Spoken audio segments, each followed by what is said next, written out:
Kini ang Government Employee Housing Project sa National Housing Authority kon NHA Regional Office 11 sa Sitio Guadalupe, Catalunan Grande sa Davao City. Nga hangtod karon nakatiwangwang pa o wala pa mapuy-i. Dunasay mga unit nga wala pa makumpleto ang konstruksyon. Sumala sa NHA 11, nagkaproblema sa pondo ang gobyerno sa ilang mga proyekto sukad nag-ilis og administrasyon.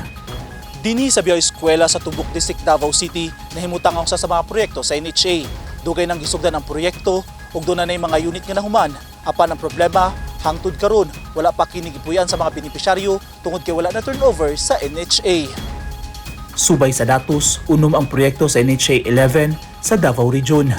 Tulo niini anaa sa Davao City. Bugtong ang Madayaw Residences sa Bangkal pa lang ang naokupa sa mga benepisyaryo human kini ma-turnover nitong tuig 2022.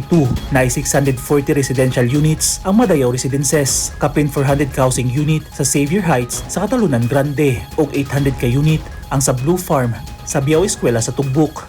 Nasayran nga iagi na sa Pag-ibig Fund ang pag-avail sa napasagdan nga housing unit sa NHA. Actually, karang mga giadto nimo na project, yun ang mga government employee housing project po natin. Sa ngayon po, halted siya. May last, if my memory serves me right, nung mayroon tayong suspension noong October 2022 pa. Matod sa NHA, panahon sa administrasyon ni President Rodrigo Duterte, gisugdan og trabaho ang mga proyekto. So, ang nagiging problema natin, medyo mayroon tayong inaayos sa pondo.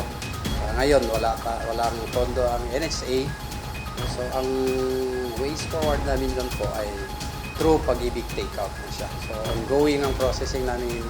In fact, ngayon, kung napuntahan nyo yung mga project natin, nililinis natin yan kasi anytime pupunta yung mga national office ng Pag-ibig national office para mag-inspect, para pupundohan po natin yan ulit.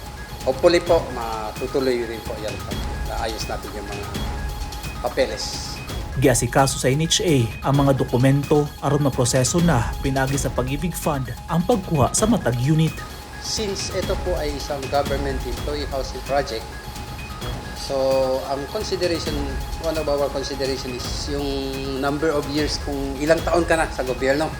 So i-compute po natin doon. So kaya hindi po pare-para yung bayad natin. Meron tayong tinatawag na escalating. Lauman nga ma-turnover kini sa mga benepisyaryo sa dili madugay.